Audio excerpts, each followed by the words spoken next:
इस वीडियो में आप लोगों को बताएंगे प्रमेय 1.4। तो देखिए प्रमेय 1.4 में क्या कहा गया है। सिद्ध कीजिए कि रूट 2 एक अपरिमेय संख्या है। तो स्टूडेंट सिद्ध करने के लिए कहा गया है कि रूट 2 एक अपरिमेय संख्या है। तो जब हम लोग क्वेश्चन को सॉल्व करेंगे तो मान लेंगे कि माना रूट 2 एक परिमेय संख्या है। तो चलिए हम लोग इसको सॉल्व करते हैं। तो सबसे पहले हम लोग मान लेंगे माना रूट 2 एक परिमेय संख्या है। तो स्टूडेंट्स हमने मान लिया कि माना रूट 2 एक परिमेय संख्या है। परिमेय संख्या को हम लोग p बटे क्यू के रूप में लिखते हैं। तो यहाँ पे लिखेंगे रूट 2 बराबर p बटे क्यू। मान लेंगे समीकरण नंबर एक। छोटा सा एक टॉपिक लिखेंगे जहां p और q सह अभाज्य संख्या है तथा Q नॉट इक्वल टू 0, यानी Q का मान 0 नहीं होना चाहिए।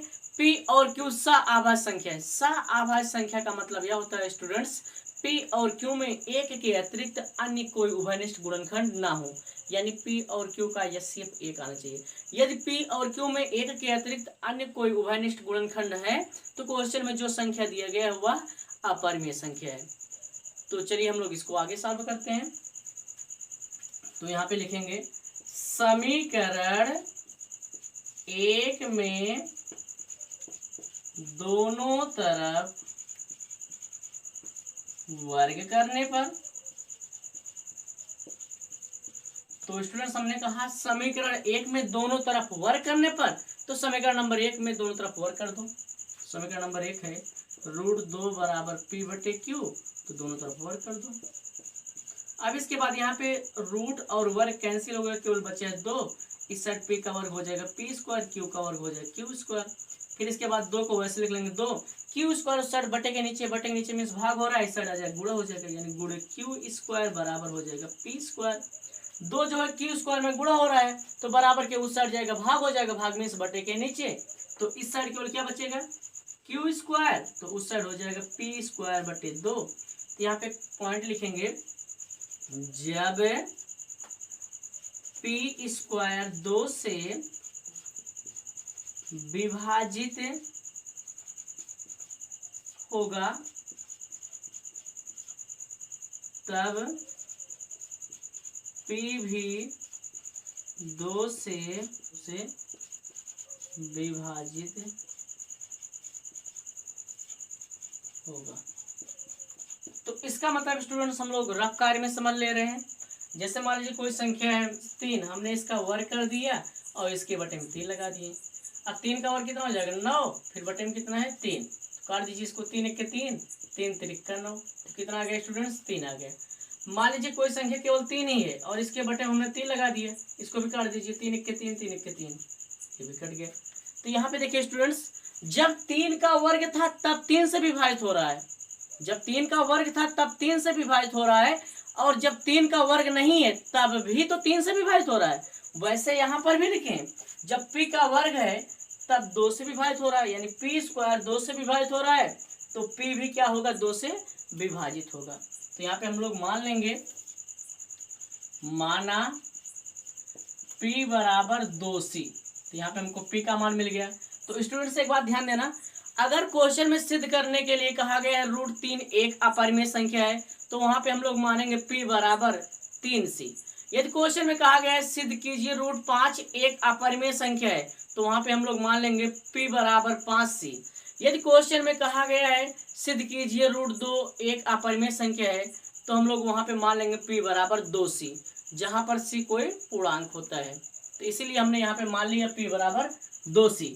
यहाँ पे हमको p का मान मिल गया। अब p का मान हम यहाँ पे मान ले रहे हैं समीकरण नंबर 2, तो p का मान हम लोग समीकरण नंबर 2 में रखेंगे। तो यहाँ पे लिखेंगे p का मान समीकरण 2 में रखने पर।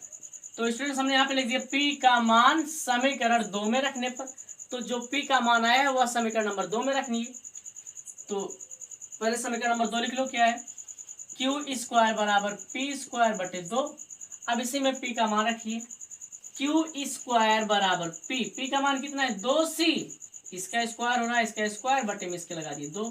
फिर इसके बाद क्यू स्क्वायर बराबर 2 का वर्ग कितना हो जाएगा 4, c का वर्ग हो जाएगा c स्क्वायर बटे में हो गया 2। तो क्यू स्क्वायर बराबर, इसको काट दो, 2 1 के 2, 2 दूनी 4, तो आ गया 2c स्क्वायर। तो 2 जो है c स्क्वायर में गुणा हो रहा है, इस साइड क्या हो जाएगा भाग भाग में, इस बटे के नीचे, तो हो जाएगा क्यू स्क्वायर बटे 2 बराबर c स्क्वायर। अब इसको पहले कर लेंगे, इसको बाद में, यानी c स्क्वायर बराबर हो जाएगा क्यू स्क्वायर बटे 2। तो जैसे स्टूडेंट्स यहाँ पे टॉपिक्स लिखे थे, वैसे इसमें भी एक टॉपिक लिखेंगे। अब यहाँ पे हम लोग लिखेंगे टॉपिक्स, जब क्यू स्क्वायर 2 से विभाजित होगा तब क्यू भी 2 से विभाजित होगा। जैसे स्टूडेंट्स यहाँ पे हमने लिखा था, जब पी स्क्वायर 2 से विभाजित होगा तब पी भी 2 से विभाजित होगा, वैसे यहाँ पे लिखें, जब क्यू स्क्वायर 2 से विभाजित होगा तब क्यू भी 2 से विभाजित होगा।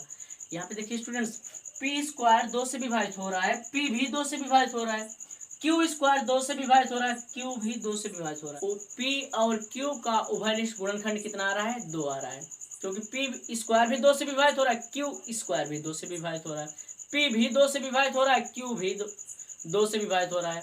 तो पी और क्यू का उभयनिष्ठ गुणनखंड कितना आ गया 2।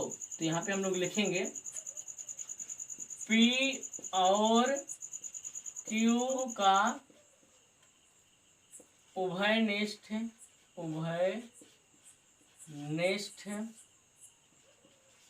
गुणनखंड